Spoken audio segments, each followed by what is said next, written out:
Hi guys, so this is the second part of Police Are Failing Women that is in the newspaper today in the Daily Mail. So this is Police Failing Women 2 by Lucy Manning. I spent 2 years trying to get the police to bring an obscene phone caller to justice, then discovered a truly shocking twist in the tale. It started with a phone call late at night in October 2022. My mobile lit up from a withheld number. There was a man at the other end of the call, a voice, and then he started making noises. Without a doubt, this stranger was masturbating, wanking down the phone. The noises got louder. My heart raced, struggling to believe what I'd just heard.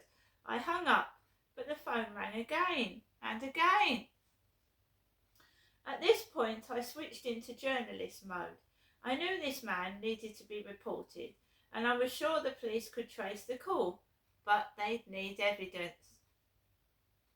So I ran upstairs and grabbed my work phone. On his third or fourth attempt to call back, I picked up the call, put it on speakerphone, and recorded him. For 5 minutes, I listened as he wanked, calling out my first name, using vulgar language to say, "Suck my penis," and making obscene comments about my genitalia. I wondered when he would have had enough and when I would have enough evidence. I was scared. As I recorded the call in total disbelief that this was actually happening, my mind was racing. My phone number isn't available online, so how did he get it? I thought about the WhatsApp groups I was on. Could it be someone on the road I lived in or someone I worked with? Was it someone I'd interviewed for the BBC? Did he know where I lived? I started thinking about the men I knew, and if the man making these disgusting comments sounded like any of them, I felt extremely vulnerable. He had an accent I didn't recognise, maybe Midlands. I dialed 999 to report the crime. The following day, I went to my local police station to give a statement and was asked to upload the recording onto the Metropolitan Police system. I was naively hopeful they could use it to quickly trace the caller. I've worked on too many stories of violence against women, including the rape and murder of Sarah Everard in 2021. Police had failed to investigate fellow officer Wayne Couzens for at least 3 indecent exposure offences before he murdered her. Experts say those offences may have been a red flag that someone could go on to more serious offending. So I had 2 concerns: my own safety and ensuring this man couldn't go on to commit more serious sexual offences.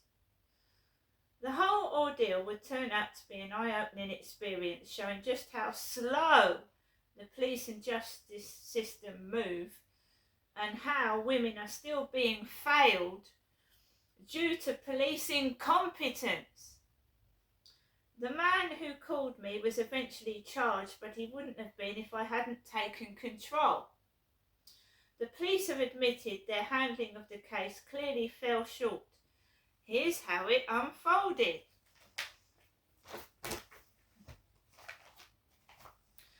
October 2022, the first misstep. 2 days after making my statement, a police officer told me to ask my phone provider to investigate the withheld number. But EE was clear this request should come from the Met, not the victim.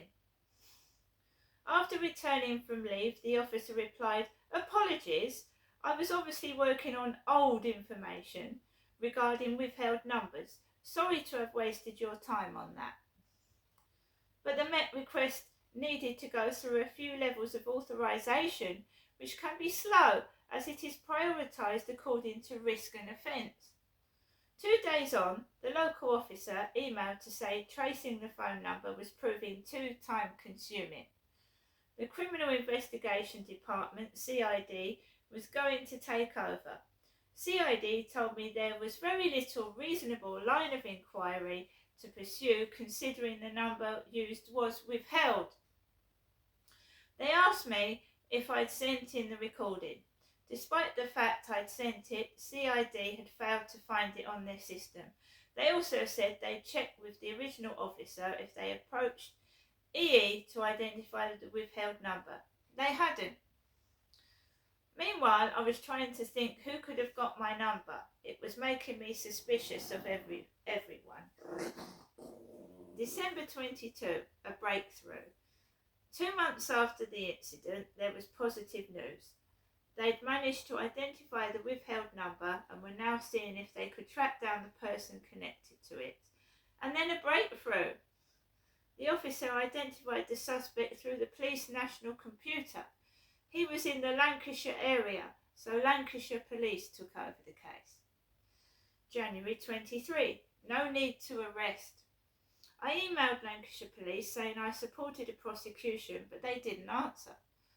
Eventually, an officer did reply saying he had no information about the case other than the crime reference number and a basic description. Why hadn't the Met passed on the information? They told me it was the Lancashire officer's job to request it. I relayed that information to him. A week later, there seemed to be some progress. The officer had visited the home of the suspect, who hadn't opened the door. I was told there was no need to arrest him at the moment as he didn't meet the custody threshold. February 2023, arrested and bailed. In court, I watched as Wayne Couzens pleaded guilty to 3 offences of indecent exposure, one just days before he raped and murdered Sarah Everard. The police were heavily criticised for their failure to deal with these incidents, which could have identified him as a sex offender. It gave me renewed drive to pursue my case. It had been 2 months since a suspect had been identified, but I'd heard nothing from Lancashire's police, so I pushed them. A few days later, the officer apologised for the delay, saying he'd been on leave and then had COVID. He said another attempt to contact the suspect has been unsuccessful, but they still plan to request a voluntary interview rather than make an arrest. I asked why and said I was concerned this kind of crime could be a gateway crime to more serious offences. This appeared to have an effect. 2 days later, I was told they'd now tried to arrest the suspect due to his non-compliance to be interviewed. A day later, what felt like a breakthrough text arrived. We have forced entry and he has now been arrested. Finally, I thought they'd interview him and go through his phone records. Although the police said that the arrested man sounded exactly like the man I'd recorded on the phone, he denied calling me and said he'd lost his phone. The officer believed the suspect was lying, but that his defence would make it hard to charge him. He was bailed on condition he didn't contact me. Deeply frustrated, I asked for a call with a senior officer.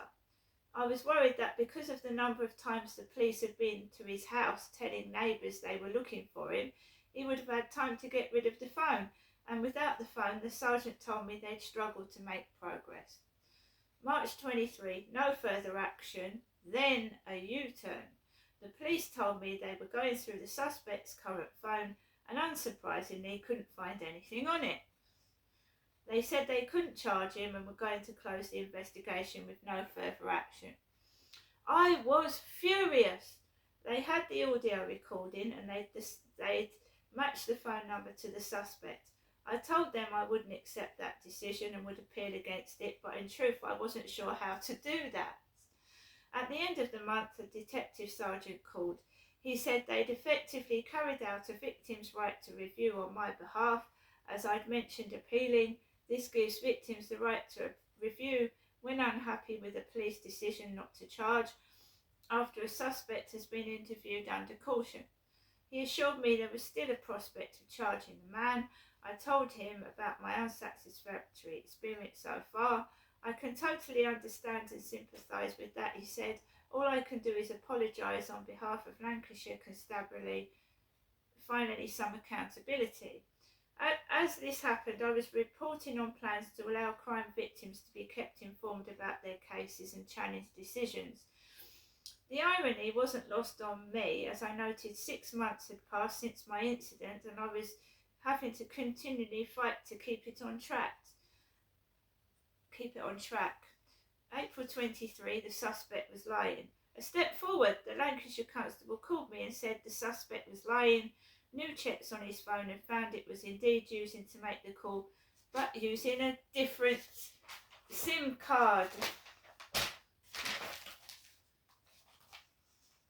which my number is on. They didn't believe he had specifically targeted me. Instead, they think he had been trying different numbers and knew my first name after hearing it on my voicemail.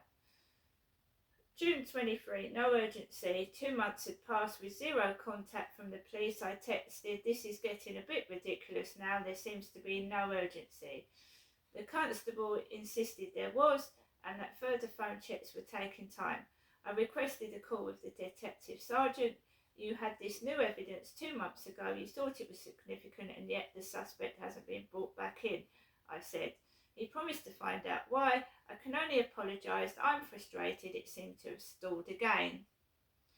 So we're going to skip to November the 13th, 2024. Unbelievable revelation. Remarkably, I discovered a Lancashire Telegraph article from 2015 headlined "Blackburn Man made 15,000 dirty calls in 91 days to total strangers." It was the same man convicted nearly a decade ago. A Lancashire police officer was even quoted in the article saying the scale of it was quite breathtaking. I was incredulous. Despite it all, I am pleased I pushed so hard to get this man convicted. Again, it turns out some women I've interviewed who have reported more serious sexual offences say they wish they had never done so because the process was so brutal. I don't regret reporting it, but I'm dismayed it was such a monumental effort and wonder how many men go unpunished because of the inefficiency, the failures and the delays. Getting justice shouldn't be this hard, and getting justice shouldn't be the victim's struggle. A longer version of this article appears on the BBC News website www.bbc.co.uk. The additional reporting was Nick Garnett, Lorna Aqua and Phelan Chatterjee. And masturbating, I replaced wanking with that. That was me, because it relates to more people wanking rather than masturbating. I've had that many times. About 10 years ago, somebody rang my phone when I was going up the stairs to my flat. I picked up the phone and then they said they were wanking over me like Merry Christmas. And I felt like a pile of shit, and what a nasty thing to do. See you later.